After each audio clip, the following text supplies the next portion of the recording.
Ya me voy a ir al living a seguir hablando de política, de las repercusiones del balotaje con el doctor Marcos Carámbula y también con Gabriela Garrido. Pero antes me voy al móvil porque allí está nuestro compañero Martín Duarte con uno de los nombres y hombres del momento, uno de los que suena también en este gobierno electo de Yamandú Orsi. Martín, ¿cómo andás? Bienvenido, te vemos, te escuchamos. ¿Cómo andás, Wilmar? Sí, le estuvimos haciendo la guardia en esta actividad que propuso justamente la Universidad de la Empresa, un panel sobre lavado de activos y bueno, el futuro a la hora del control de las distintas instituciones. Vamos a estar hablando con el abogado Jorge Díaz, ex fiscal de Corte, lo puedo presentar como futuro prosecretario, lo hablaremos con él. Bueno, Jorge, gracias por esperarnos. Hacías énfasis en el rol que tuvieron las instituciones de Contralor en torno al lavado de activos y ese mal funcionamiento. Fue un poco la síntesis de la exposición aquí en esta charla. ¿Por dónde pasaron esos mayores errores o no marcar presencia por parte de las instituciones? Yo creo que más que mal funcionamiento, lo que tratamos de centrar es en los mensajes que efectivamente se enviaron y de cómo desde las propias instituciones del Estado se contribuyó a una baja percepción del riesgo, ¿no? Uruguay tiene una evaluación de riesgo, esa evaluación de riesgo fue aprobada, es bastante ajustada a la realidad y describe con bastante claridad los riesgos que Uruguay tiene. Sin embargo, no se aprobó la estrategia del combate, no se aprobó el plan de acción y en última instancia el cuestionamiento apunta más bien a que, a ver, la prevención del lavado de activos implica desplazamientos de cargas de vigilancia del Estado a los privados. Muchas veces el énfasis se pone en el incumplimiento por parte de los sujetos obligados y yo creo que un poco en este último tiempo deberíamos poner el énfasis en que el mensaje de parte de los organismos del Estado fue un mensaje de que, bueno, no estamos tan mal, efectivamente no existen riesgos, o en Uruguay no va a pasar, un mensaje un poco autocomplaciente, digamos, respecto de la situación uruguaya en materia de lavado de activos. Y eso fue lo que en definitiva cuestionamos. Y sobre todo cuestionamos un poco el respaldo político que necesariamente tienen que tener esos organismos a la hora de efectivamente controlar y de exigir el cumplimiento. Porque al tratarse del desplazamiento de una carga de vigilancia del Estado a un particular, es muy difícil exigirle a los particulares que cumplan si el propio Estado envía mensajes sistemáticos de que ese riesgo es bajo, ¿no? Bueno, has trabajado en el comando de Orsi en la previa de la elección. A partir de hoy estás formando parte del equipo de transición. ¿Cuál va a ser tu rol concreto en estos días de cara, bueno, al 1 de marzo? Bueno, en el comando de campaña no participé. Bueno, pero estuviste cercano, asesor. Sí, trabajé como asesor primero de Yamandú y luego de la fórmula de Yamandú y Carolina, en todo lo que tiene que ver con temas de inteligencia, justicia y seguridad. Y bueno, a partir del día de hoy, por invitación del presidente electo, me integré al equipo de transición que vamos en principio a encabezar e integrar con el senador Sánchez como responsables, digamos, de esta primera etapa del proceso de transición. ¿Cuál va a ser tu actividad allí? ¿Qué rol vas a tener? En realidad, a partir de la semana próxima, hoy ya tuvimos una reunión, el presidente electo se reunió con una delegación del Partido Colorado, del sector de Pedro Bordaberry, que estuvieron presentes el doctor Bordaberry, Tabaré Viera, Coutinho, y dos diputados, una delegación bastante numerosa, la recibimos junto con el presidente y el senador Sánchez, una larga charla sobre diferentes puntos y de luego estuvimos reunidos planificando precisamente el trabajo de la transición, que seguramente que comenzó con la reunión del presidente de la República con el presidente electo y que seguramente continuará a partir del día lunes con un primer contacto entre el senador Sánchez y el secretario Ferrés. Y ahí continuaremos trabajando a partir de la semana próxima. Más allá de título, que se habla bueno, puso el nombramiento como prosecretario de Presidencia, también es uno de los nombres que se han manejado para encabezar lo que es un nuevo ministerio como el Ministerio de Justicia, que está dentro del programa de Frente Amplio y también coincide con los programas de otros partidos. ¿Qué tiempos, qué plazos y cómo te imaginas también de futuro ese ministerio a nivel de las potestades y roles que tendría? Hoy vamos a hablar de la transición. Hasta el domingo pasado hablábamos del proceso electoral y de la elección. El pueblo decidió, Yamandu Orsi es el futuro presidente de la República y ahora estamos trabajando en común acuerdo y como suele pasar en el Uruguay, ¿no? El gobierno saliente brindando la información necesaria. Ese es uno de los misterios que se maneja crear por parte de esta administración. Eso será después del 1 de marzo. Ahora nuestro objetivo es llegar al 1 de marzo con un proceso de transición a la uruguaya, es decir, en paz, en colaboración, intercambiando información, para que las autoridades que asuman el 1 de marzo tengan toda la información disponible como para poder empezar a trabajar desde el día 1. El primer año de un gobierno siempre es un año muy complicado porque es el año además donde no solamente las autoridades están aterrizando, sino que ya tienen que empezar a elaborar el presupuesto, que es la ley más importante de todo el periodo, y obviamente instalarse y en comenzar a llevar adelante las distintas políticas públicas. Nuestro trabajo hoy es el proceso de transición y hasta ahí llegamos. Después veremos, vamos paso a paso. Brevemente la última, porque trascendió que en este encuentro que tuvo Mujica con Orsi días atrás en la Chacra, una de las recomendaciones del expresidente fue no firmes nada sin que lo vea un abogado. ¿Va a ser un poco ese rol que vas a tener? Bueno, hasta el 1 de marzo no sé si va a firmar mucha cosa el presidente electo. Empezará a firmar a partir del 1 de marzo. Pero, a ver, hoy concentrémonos en la transición, concentremos en la recopilación de la mayor cantidad de información posible.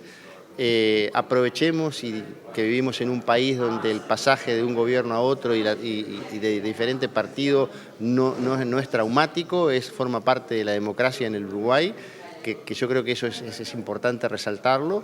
Y bueno, tenemos una enorme responsabilidad con el senador Sánchez de empezar este proceso de transición, de recibir la información, de analizarla, de estudiarla.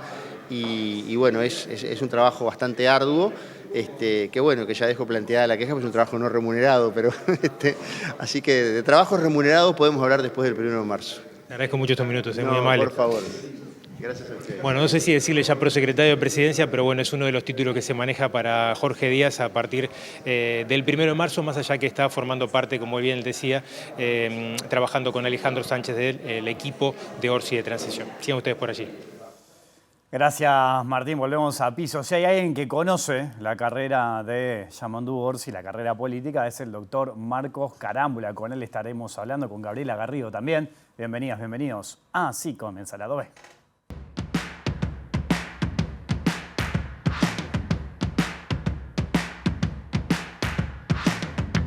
Es una enorme alegría que venga Yamandu y una enorme emoción, porque realmente tengo un gran aprecio por Yamandu. Estuvimos trabajando 10 años juntos, tengo un gran aprecio por su capacidad, su compromiso, por su hombría de bien, por su inteligencia, por su lealtad y por su sensibilidad. Eso es muy importante.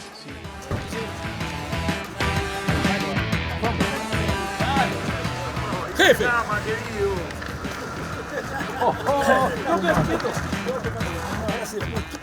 Un apretado abrazo.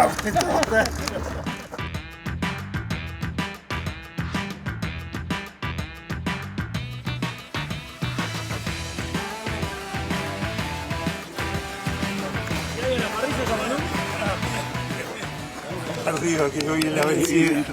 Hola. ¿Todo bien? Me emociona muchísimo verlo a Yamandu en esta instancia. Confío plenamente en él, es un canario honesto, transparente, cercano, sensible con la gente, muy inteligente, de raíces chacareras.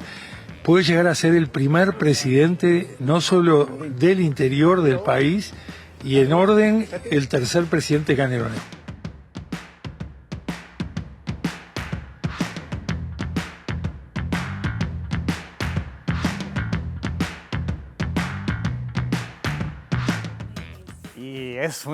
Es un gusto aquí esta noche en vivo. Ya estábamos hablando antes de empezar la entrevista. El lado B aquí en la pantalla de TV Ciudad recibir al doctor Marcos Carámbula, a Gabriela Garrido. Marcos, ¿cómo andás? Bienvenido al Lado B. Un gustazo en estar en Lado B, programa que sigo y que te quiero felicitar. Bueno, para mí es un gustazo estar acá. Muchas gracias, es un gusto que estés acá. Marco, Gabriela, lo mismo para mí, que estés acá acompañándonos. Un gusto también para mí. Y lo mismo, un programa que realmente da gusto ver. Bueno, hoy trabajando en la Intendencia de Canelones, los dos conocen muy de cerca, ¿no? A Yamandú Orsi, ya vamos a ver por qué, por distintos motivos. Vos conocés mucho la carrera política de Yamandú. Yo no sé si preguntarte si esto te sorprende, si vos lo imaginabas en algún momento. Te escuché decir por ahí que no tenía techo, ¿no? Dijiste, pero no sé si el techo es esto precisamente, ¿no? Ser presidente de la República. ¿Cómo lo ves? ¿Cómo lo analizás? Realmente, cuando empezamos a trabajar con Yamandú, cuando me proponen su nombre para integrar la fórmula a la Intendencia de Canelones, la primera impresión que tuve, la que mantengo hasta ahora, un canario de raíces canarias propiamente dicha, muy buena gente, con una condición, una esponja de aprender y escuchar y sintetizar después, y al mismo tiempo muy leal, muy cercano. Pero después de esos primeros 10 años, cuando se produjo el pasaje en el segundo periodo, que volvimos a ganar las elecciones, ahí tengo bien presente que nos fuimos juntos y le digo, Yamandú, de aquí en más, en este segundo periodo vos vas a ser casi el intendente conmigo, seguramente vas a ser después intendente y bueno, yo no sé hasta dónde vas a llegar, algo así. Y bueno, realmente estos 10 años que tuvo como intendente, Yamandú ha crecido muchísimo.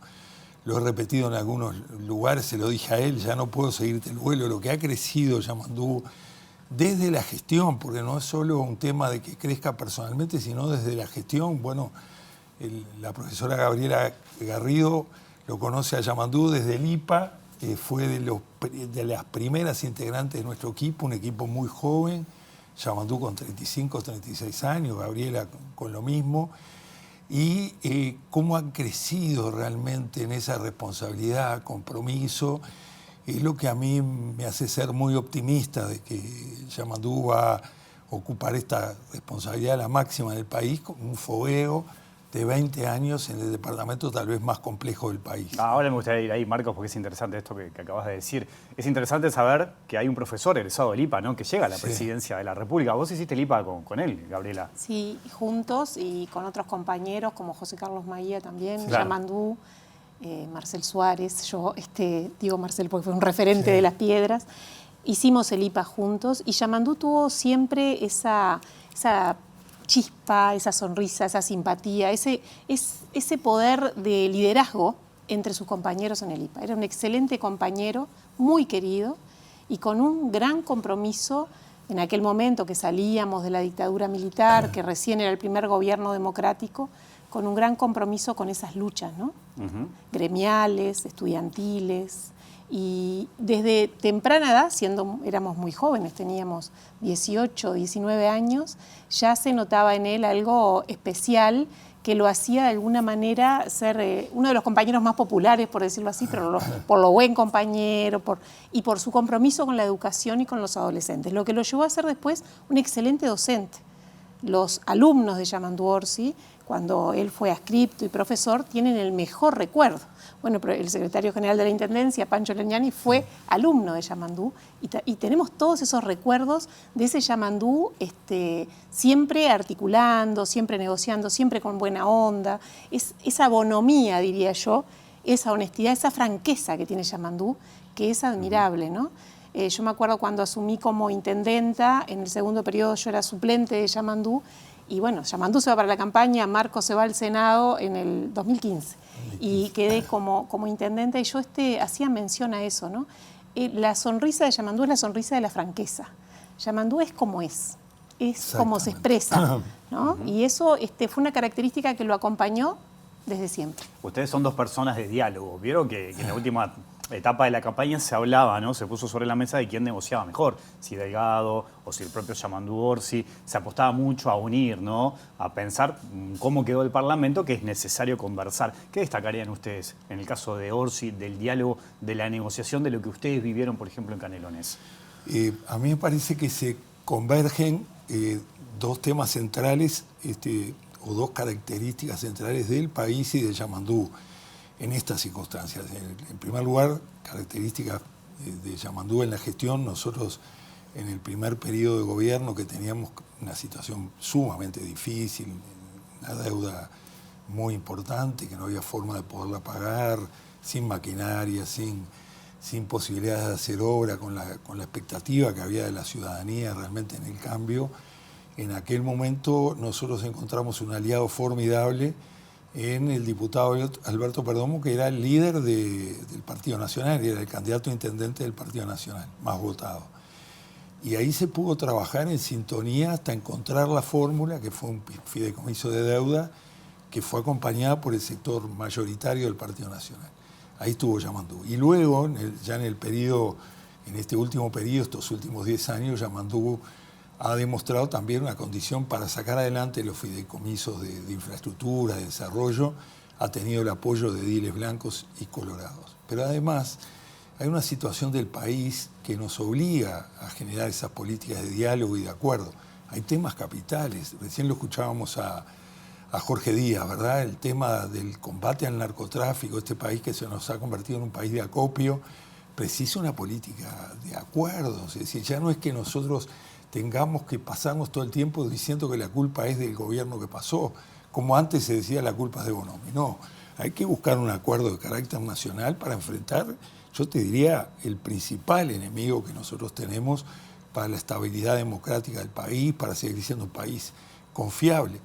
El otro tema es la pobreza infantil. También ahí ha habido acuerdo en todos los partidos de que no podemos seguir sosteniendo una situación que nos enrostra en la cara, de que haya un porcentaje de niños en situación de pobreza y de inseguridad. Entonces, eso necesariamente precisa un diálogo y una política de carácter nacional que aborde estos temas, como la gente en situación de calle, que explotaron. Bueno, todo eso lo conoce muy bien Gabriela, porque ha trabajado en ese ámbito. Requiere tener una comprensión del tema, un diálogo en torno a estos temas y un acuerdo de actuar juntos. Ahí le tengo mucha fe a Yamandú porque son temas impostergables. Sé que lo va a hacer, ¿Cómo lo ves, Gabriela, eso? Bueno, en esto de la posibilidad de diálogo que ha expresado Yamandú y que vos lo mencionabas en la campaña, eso hizo un diferencial entre los dos candidatos. Yamandú justamente tiene esa capacidad de no agredir, esa capacidad de contestar con respeto, es una virtud que tiene él personalmente, que la ha tenido a lo largo de todos estos años. Pero además acá hay un aprendizaje político muy importante que tanto Yamandú como yo hacemos con Marcos Carámbula, y yo quiero destacarlo especialmente. No es casualidad que de alguna manera este candidato venga de Canelones. Tenemos un equilibrio entre sus innatas capacidades personales brillantes y por otro lado el proceso construido en un departamento donde aprendimos junto a Marcos esa necesidad de que primero está la gente, de la construcción de políticas de Estado y de que el otro que piensa distinto a mí no es mi enemigo. Es un uruguayo, una uruguaya con el que puedo dialogar, con el que puedo conversar y en el que seguramente encontraré puntos de encuentro que mejoren la calidad de vida de la gente. Y en este sentido, Yamandú con los últimos fideicomisos sale a buscar eso, sale a buscar acuerdos. ¿Y qué da a cambio Yamandú de esos votos? Bueno, ¿qué da a cambio? Da a cambio el compromiso a esos referentes de otros partidos de mejora y de transformaciones en el departamento. Entonces ahí se juntan las ganas de distintos delegados políticos de distintos sectores, ¿no? De distintos partidos políticos, de construir un departamento distinto. No podemos evitar pensar en una plaza nueva de Las Piedras construida con el fideicomiso, por ejemplo, o en 13 polideportivos, o en 28 centros culturales, o en un centro de rehabilitación del sur, que es un centro espectacular para tratar personas con lesiones medulares y ACV en la ciudad de Las Piedras. Y bueno, todo eso es una construcción progresiva que se hizo desde la intendencia del doctor Marcos Carámbula y la intendencia de Yamandú Orsi, con visión de política de Estado, con visión de poner en el centro, en Canelones, a la gente, pensar lo que necesita y sobre todo la capacidad de escucha. de ir a cada rincón, a cada barrio, a cada lugar, que creo que Yamandú lo demostró en esa recorrida que hizo por todo el país, de escuchar lo que la gente necesita, las angustias de la gente, los dolores de la gente, lo que la gente vive y también las aspiraciones. Y bueno, y dar respuesta a eso en forma coordinada, creo que es un valor enorme. Ahora, tomo eso, ¿no? Obviamente que Canelones es un departamento muy rico y muy diverso, ¿no? Esto yo lo menciono más de una vez y ustedes lo saben de sobra. No es lo mismo el Canelones del Este que el Canelones Capital o el Canelones Rural. Hay una diversidad ahí que presenta determinados desafíos. ¿Qué creen que le aportó esta experiencia en Canelones a Orsi ahora que tiene este desafío nacional? ¿Cómo lo ven eso? Bueno, es que justamente administrar un departamento que tiene, nosotros definimos diferentes vocaciones, ¿verdad? La ciudad de la Costa de Oro, vocación turística, la vocación productiva de la granja, la vitivinicultura, la vocación lechera, ahora inclusive ganadera, todos los corredores metropolitanos, el área metropolitana y los corredores industriales que se desarrollaron justamente buscando inversión y empleo. Conducir un departamento con esas características, al mismo tiempo con algo fundamental, que es la preocupación por los más humildes, que hay problemas serios. Nosotros pusimos en marcha el Canelones Crece Contigo, que apuntaba a trabajar desde el embarazo de la madre hasta los primeros meses de vida, y ahora también con la conducción de Gabriela a 1000 días de equidad, es decir, del embarazo de la madre hasta los primeros 2 años. Políticas vinculadas a la inclusión social por diferentes amarras. Por ejemplo, las orquestas juveniles y adolescentes que hemos desarrollado, que ahora hay en prácticamente 7 u 8 zonas del departamento, en zonas de contexto crítico, han permitido incluir a través de la música gente, niños, adolescentes, familias que de otra manera no tenían acceso a este tema tan importante como la música. Te pongo un ejemplo: la primera orquesta que pusimos en marcha en 2014, ahora cumple 10 años, es en el barrio que hoy es barrio Corfrisa, un barrio en su momento de contexto crítico, que a través de diferentes programas se está buscando las amarras de inclusión. Y la orquesta fue un tema central. O sea, que hay una comprensión de trabajar desde los empresarios, los industriales, los trabajadores y la sociedad organizada. No en vano en Canelones desde el primer día se puso en marcha el área de género, ahora es dirección de género. Trabajamos mucho con lo que se llamaba las Canarias en movimiento, porque entendíamos después con los organismos InMujer, los otros organismos que han trabajado por la igualdad de género, contra la violencia. Se ha trabajado con la sociedad civil en los temas de derechos humanos. Lo que empezó siendo un área ahora es una dirección de derechos humanos. La Intendencia ha colaborado mucho y bien en lo que es el hallazgo de compañeros y compañeras desaparecidas allá en el batallón de Toledo. Y en sintonía con los compañeros y compañeras que han trabajado en los temas de derechos humanos en el país y en el departamento. Entonces, hay una sinergia, desde luego, acuerdos con el sindicato de ADION desde el 2005 y que se ha mantenido en las 2 sucesivas administraciones de Yamandú. Lo primero que se ha hecho es un acuerdo con los trabajadores, porque entendemos que esa es la concepción, ¿verdad?, la armonización del desarrollo de la tarea de la gestión pública en cercanía.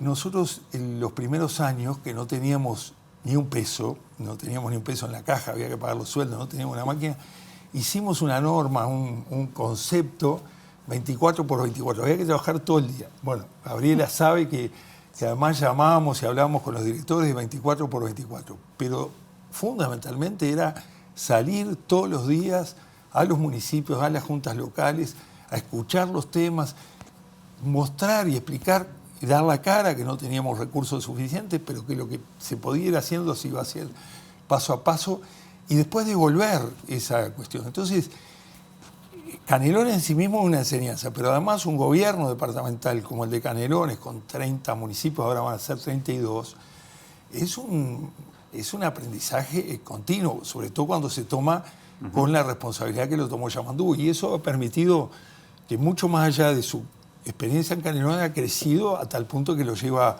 a ser el presidente electo, ¿no? Gabriela, ¿cómo lo ves eso? Bueno, yo veo que Canelones de alguna manera, por su diversidad geográfica, es un Uruguay en pequeño, entonces realmente nosotros hicimos un ensayo que yo creo que es histórico en el departamento, un departamento arruinado, fundido, ¿no? Donde teníamos creo que 37 pesos en la caja, se debían sueldos, se le debía a todos los organismos del Estado, entonces implicaba recuperar a Canelones y Marcos y Yamandú lograron eso, lograron ir sacando a Canelones de aquella situación de crisis económica y financiera, pero además lograron distribuir, construyendo, primero dando la cara con los funcionarios, porque había que pagar cerca del 10 y a veces los primeros meses era difícil llegar a tener el dinero para los salarios, pero jamás se falló un mes a los trabajadores y hoy pagamos los primeros de cada mes, ¿no? Que es un orgullo realmente porque costó, pero lo pusimos sobre la mesa, pusimos un departamento de pie, el parque de maquinarias, las obras, pero sobre todo acompañando además las obras o la gestión de residuos o las políticas sociales. Yo creo que hay una palabra que Marcos decía que define las políticas de la Intendencia y que define a Yamandú Orsi, que es la cercanía con la gente. Es un gobierno de puertas abiertas, lo fue los 20 años, de estar todo el tiempo en esos 32 municipios escuchando los planteos de los barrios, construyendo la planificación de las calles, del alumbrado, con la gente, con la opinión de la gente desde los municipios. Y en eso, en esto de las políticas sociales, la Intendencia no tenía por qué, no era su responsabilidad, digamos, desde el punto de vista constitucional tal vez, es el alumbrado, el barrido, las calles, el ABC de las Intendencias. Sin embargo, desde el gobierno de Marcos Carámbula y continuó con el gobierno de Yamandú Orsi, hubo una política de invertir en políticas sociales, porque se entiende que invertir en políticas sociales es invertir también en el capital humano del departamento, en las capacidades de trabajo, en las capacidades culturales. Nosotros realizamos además una tarea de articulación tan buena que logramos pasar de 5 centros CAIF, 20, que teníamos en el 2005, cerramos el 2019 con 98 centros CAIF, en una política proactiva junto al Gobierno Nacional de extender la universalización de la educación para la primera infancia. Primera infancia que Canelones tenía, lo decía también Marcos, el tremendo dolor de tener el 48% de los niños junto a Artigas, Rivera y Rocha por debajo de la línea de pobreza cuando asumimos, las familias con niños menores de 4 años estaban por debajo de la línea de pobreza en el 2005. Y plantearnos cómo desde la Intendencia de Canelones podíamos aportar para el desarrollo y la superación de la pobreza de esas familias. Y ahí nace Canelones Crece Contigo, que es un proyecto departamental, ¿no? Donde estuvieron involucrados queridísimos compañeros como el doctor Daniel Pasos, que luego fue llevado a nivel país en el 2012. Pero fue una política creada y ensayada en un departamento. Y hoy Canelones tiene mucha innovación en políticas sociales, muchísima innovación. Nosotros, por ejemplo, desarrollamos hoy un programa denominado 1000 días de igualdad para todas las niñas y los niños de Canelones, que acompaña a todas las embarazadas en forma universal, o sea, todas, no importa la clase social a la que pertenezca, con el crecimiento y el desarrollo del niño, y es el único departamento que tiene boleto gratuito para las embarazadas para el control de su embarazo. Antes de la elección de octubre, Orsi recibió, una de las críticas que recibió fue que le costaba fijar posición sobre determinados temas, ¿no? Que no se la jugaba. También se decía que, bueno, sus asesores del comando como que lo tenían guardado, ¿no? No lo exponían demasiado. ¿Cómo tomaron ustedes esas críticas? Mirá, eso me parece que justamente fue un gran acierto. Yo no participo del comando de campaña, pero me parece que fue un gran acierto. Mientras acá en Montevideo se decía Yamandú no pone la cara, Yamandú tal cosa, entre la primera y la segunda vuelta, Yamandú y Carolina estaban recorriendo pueblo por pueblo de todo el interior del país. Pueblo por pueblo, localidad por localidad, por cierto, en cada localidad abierto a la prensa. Tú sabes bien que los medios del interior están siempre pendientes de cuando llega un candidato, un dirigente nacional, totalmente abierto, pero su objetivo, que se vio reflejado en las elecciones, entre la primera y la segunda vuelta, crecen 77.000 votos del interior del país. Y en la primera vuelta ganamos por primera vez en departamentos como Durazno, como Tacuarembó, ganamos en 12 departamentos. Entonces, ese objetivo que fue llegar a todo el país, que venía de antes con la conducción de Fernando Pereira, que lo primero que hicimos el Frente en la autocrítica fue el Frente te escucha, salir a todo el país a escuchar pueblo por pueblo lo que eran las críticas a nuestros gobiernos anteriores. Luego se armó el programa recorriendo también el país y proponiendo de todos lugares. O sea que hubo un trabajo sistemático estos años en el interior. Y ahora, primero Yamandú en la interna, Carolina también, y luego entre primera y segunda vuelta, un recorrido permanente por el interior del país. Cuando llega el momento ya de aparecer a nivel nacional, aparece muy bien Yamandú en los distintos medios de carácter nacional, con una presencia, con una firmeza, con una capacidad de explicar cuáles son las medidas del Frente, el programa, definiendo claramente en Colonia un número de medidas muy concretas y apareciendo frente a la ciudadanía con una condición de liderazgo muy importante. Y agrego más, si me permitís, Wilmar. En la etapa final, entre primera y segunda vuelta, a mí me parece que hay dos grandes factores. El primero tiene que ver con esto del interior, cómo creció el interior, y lo más importante, cómo los frente amplistas salieron entre la primera y segunda vuelta a conquistar los votos. Fue un despliegue nacional en torno a salir esquina por esquina, comité base por comité base, trabajadores en los barrios, todo lo demás. Eso es el plus que tiene el Frente Amplio, que es su militancia. Y lo segundo, que yo creo que en ese porcentaje de indecisos, de un porcentaje que no se sabía, el Frente sabía que tenía el 44%, se decía lo que tenía la coalición, pero en ese porcentaje de vecinos que tenían que decidir, pesó mucho la fórmula, pesó mucho la imagen de Yamandú y Carolina. Para un indeciso, ver ese Yamandú que apareció con todo su potencial, lo mismo Carolina, que aparecieron los dos con toda su potencialidad, para mí, entre esos dos factores, ayudaron a definir esta elección. O sea que creo que fueron etapas muy bien definidas y con resultados clarísimo. Ahora, Marco, ¿y vos cómo ves este momento del Frente Amplio? Porque recién hablabas del liderazgo de Yamandú Orsi y el tema de los liderazgos al interior del Frente Amplio es todo un tema. ¿Cómo lo ves eso vos hoy? Mirá, yo afortunadamente entiendo que el Frente tiene hoy varios, en los diferentes sectores más importantes del Frente, emergen nuevos liderazgos para mí muy importantes y con mucha potencialidad. Creo que eso es hoy un patrimonio que tiene el Frente bien interesante, que empieza por Yamandú y Carolina, pero si tú repasás los liderazgos en cada una de las grandes fuerzas, es todo un grupo de jóvenes de mediana edad que encabezan estos sectores. Pero además entiendo que esto debe traducirse en nuestro gobierno. Nuestro gobierno no debe llegar para ser mejor lo que se venía haciendo. Debe llegar para ir, así como decimos en la salud, una segunda generación de reformas.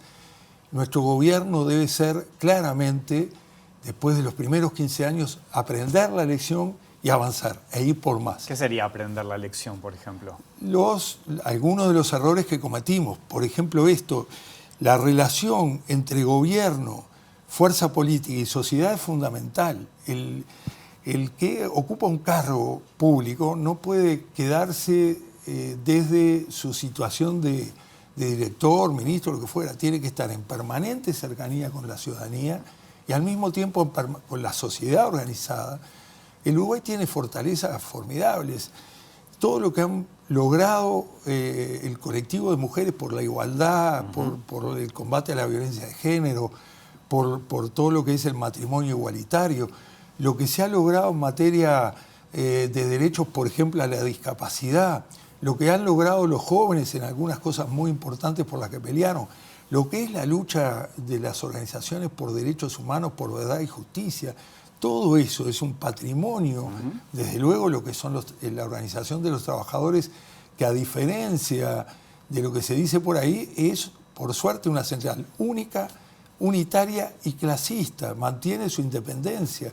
Por eso fue que reconquistaron la negociación colectiva, lo que se conquistó en los primeros 15 años, que fueron temas fundamentales en materia legislativa. Entonces, entiendo que en diálogo con la sociedad organizada, como hay en Uruguay con tanta potencialidad, este liderazgo joven que emerge en el frente tiene que estar en permanente diálogo, y eso se tiene que trasuntar desde el equipo de gobierno que se forme a la actitud de cómo abordamos este desafío. En más de una ocasión hiciste referencia a gobierno de cercanía, pero ¿vos pensás que el Frente Amplio, cuando fue gobierno, no estuvo cerca de la gente? Lo estuvo, pero sin duda, tal vez ya en segundo o tercer periodo, no quiero focalizar en etapas, pero sí la autocrítica que se hizo el Frente en su congreso de autocrítica planteaba este tema, ¿no? La necesidad de la cercanía del interior del país, los interiores del país, porque el Uruguay tiene características muy diferentes en lo que es el litoral, lo que es la frontera, lo que es el este, lo que es el sur, lo que es el eje central, Durazno, Tacuarembó, Florida. Son características muy distintas, y por lo tanto lo que hizo el Frente es salir a escuchar, y luego hizo Yamandú y Carolina. Eso es una piedra fundamental que debe ser continuo en los 5 años de ejercicio de gobierno. No, y esto, ¿sabés qué, Wilmar?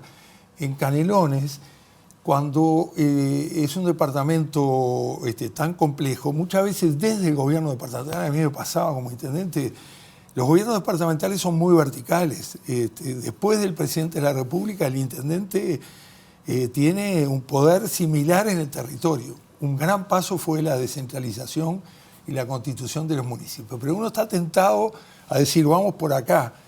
Y sin embargo, cuando vamos a los municipios, muchas veces nos encontramos que de repente un objetivo que uno planteaba para ese lugar no es el que plantean los vecinos. Y hay que escuchar a los vecinos, porque de repente es mucho más sencillo lo que están pidiendo. Eso tiene que ser la clave de los próximos 5 años. La clave de los próximos 5 años es seguir fortaleciendo los niveles de descentralización, seguir fortaleciendo los gobiernos locales y el rol de los territorios. Converger en los territorios los organismos de carácter nacional, los organismos de carácter departamental y la sociedad organizada a nivel territorial. A mí me parece que eso Yamandú lo tiene muy claro, lo ha dicho, y es un desafío fundamental. Así como hablamos de políticas de Estado en esos grandes temas que nos convocan, hay que, como tema central, hay que salir al territorio y hacer converger ahí las distintas fuerzas. Marcos Carámbula y Gabriela Garrido, les agradezco mucho la visita de esta noche. Ha sido un gusto conversar con ustedes, como siempre. Muchas gracias, Guzmán. Muchas gracias. Un gustazo estar contigo. Hasta la próxima. Y mucho éxito en tu tarea. Muchas gracias, muchas gracias. Pausa. Además, lado B aquí en la pantalla de TV Ciudad.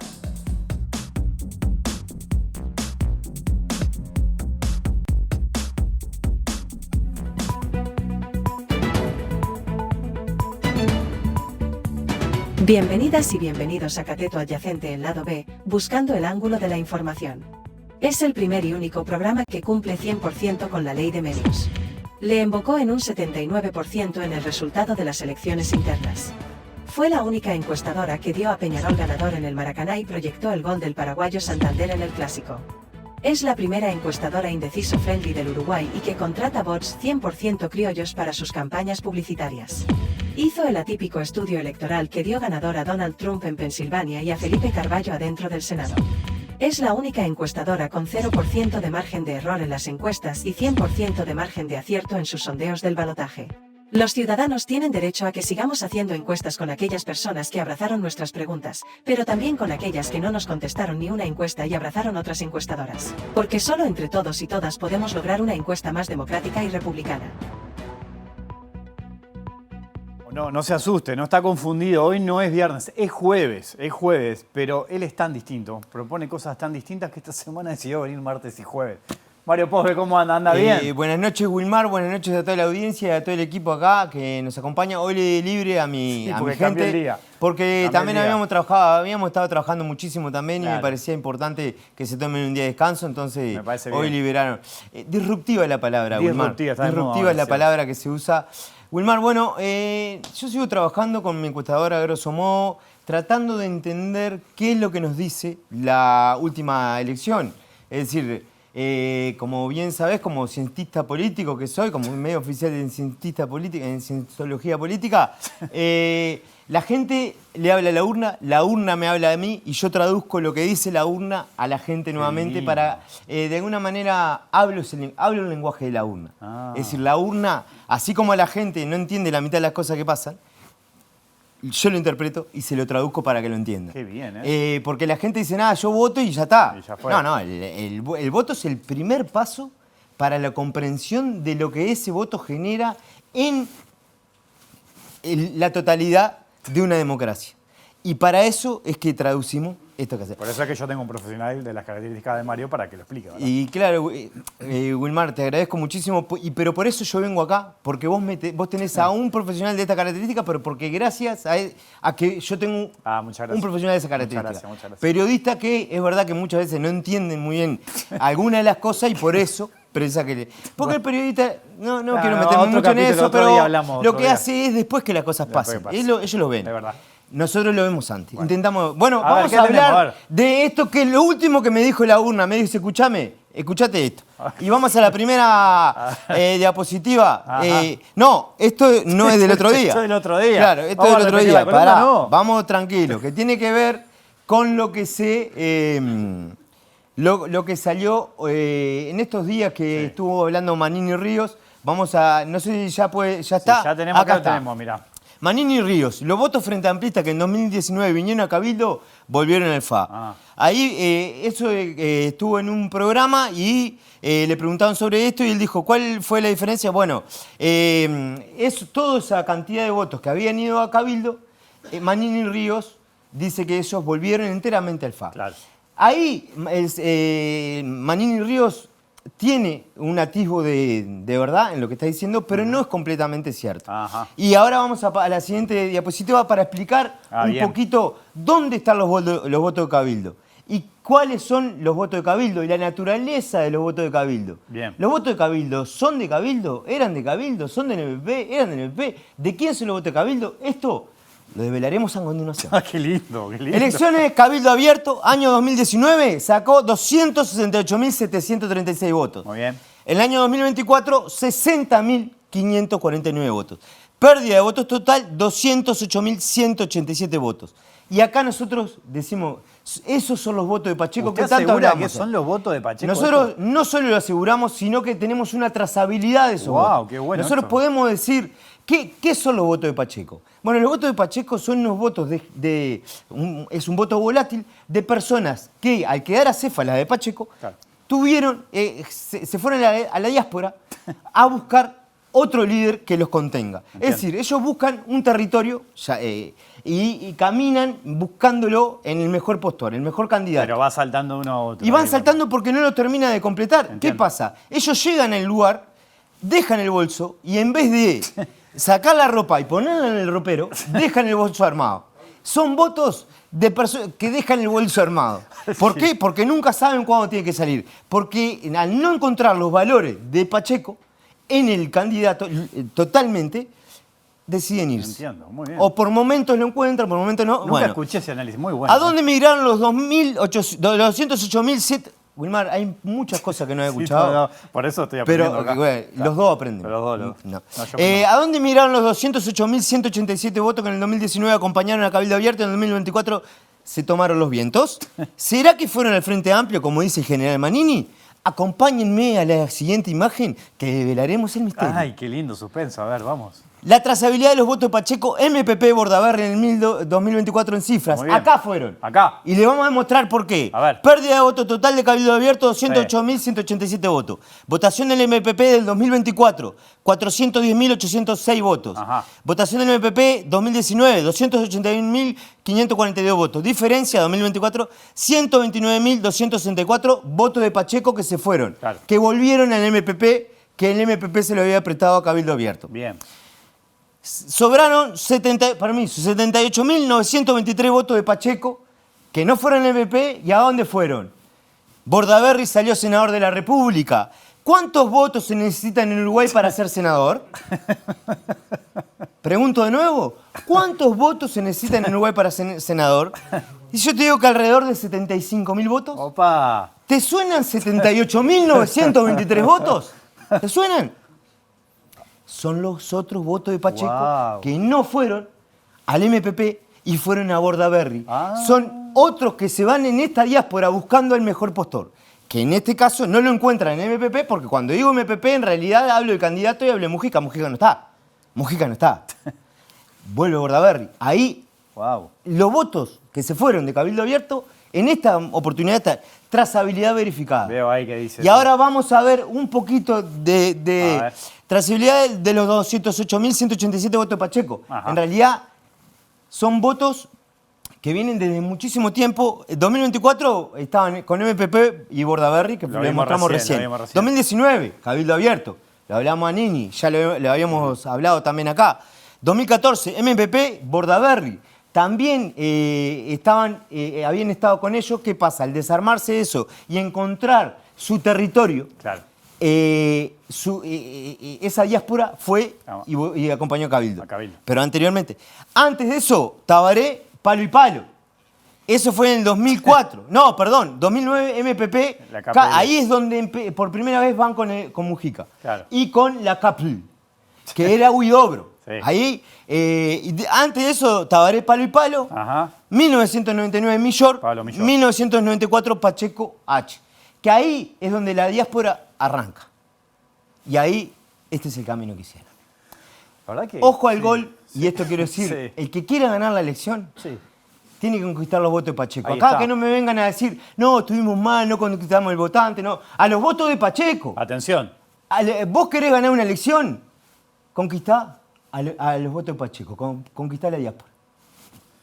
La verdad que todo el derrame de información, de análisis que usted acaba de vertir en menos de 10 minutos es algo maravilloso, porque estamos en tiempo de autocrítica, perdimos por esto, perdimos por lo otro. ¿Dónde hay que ajustar la estrategia? Usted acaba de decir que hay que conquistar los votos de Pacheco para ganar una elección. Claro que es lo que hay que contar. Los demás votos ya están seguros. No hay, ya los votantes, todo el mundo ya sabe quién va a votar, las elecciones de acá, la que viene, la que viene. Esto no sabemos. Porque ellos van a votar al mejor candidato. A aquella persona que ellos piensan que tiene las características más parecidas a lo que ellos veían en Pacheco Areco. Esos son los votantes. Y eso es lo que termina definiendo la elección. Autocrítica, perfecto, para dentro de casa. Háganla entre ustedes. Ahora, decirme que perdí, no, porque no estuve muy cerca del votante. No, ¿De no, qué? todo. Si estuvimos, era lo mismo. Era lo mismo. Me dice, no, le erramos porque no le hablamos. Mario, Dale.